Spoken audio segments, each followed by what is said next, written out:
বললাম তবু তুমি খেলে না। আচ্ছা, আমার তো মনে ছিল না, এভাবে তো তুমি খাও না, তোমার লজ্জা করে, তাই পর্দা টেনে দিতে হয়, জানালা দরজা বন্ধ করে দিতে হয়। দাঁড়াও দাঁড়াও দাঁড়াও দাঁড়াও, আমি দরজাটা দিয়ে আসি। দরজা দিয়ে দিল, জানালা মেরে দিল।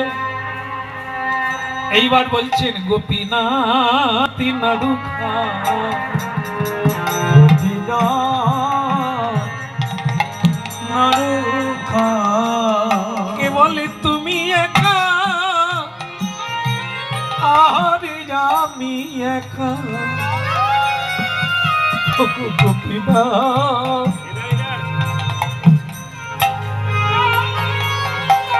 হই না তুমি একা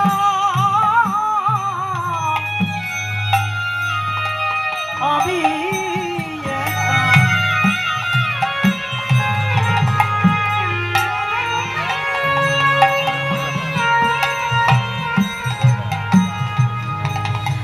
তবু তুমি খেলে না। আচ্ছা আচ্ছা, তোমার মাথায় চূড়া, হাতে বাঁশি, তুমি খাবে কি করে? আমি বোকা, আমার পূজা জানা নাই। দাঁড়া দাঁড়া দাঁড়া, আমি তোমার চূড়া খুলে দিচ্ছি, আমি তোমার বাঁশি খুলে দিচ্ছি, তারপরে তো তুমি খাবে। ভক্তমণ্ডলী মায়েরা একটা একটা করে গায়ের অলংকার সব খুলে দিল। ভগবান বলে এবার কি খুলবে কে জানে। আমার তো ভয় হচ্ছে যদি কাঁচাটাও খুলে দেয়।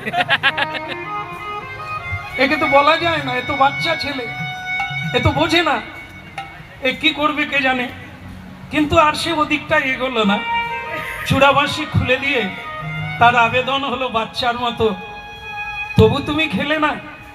বেশ, তার মানে তুমি যদি না খাও দাদু আমাকে এসে মারবে যে আমি ভালো করে তোমার ভোগ লাগাতে পারিনি।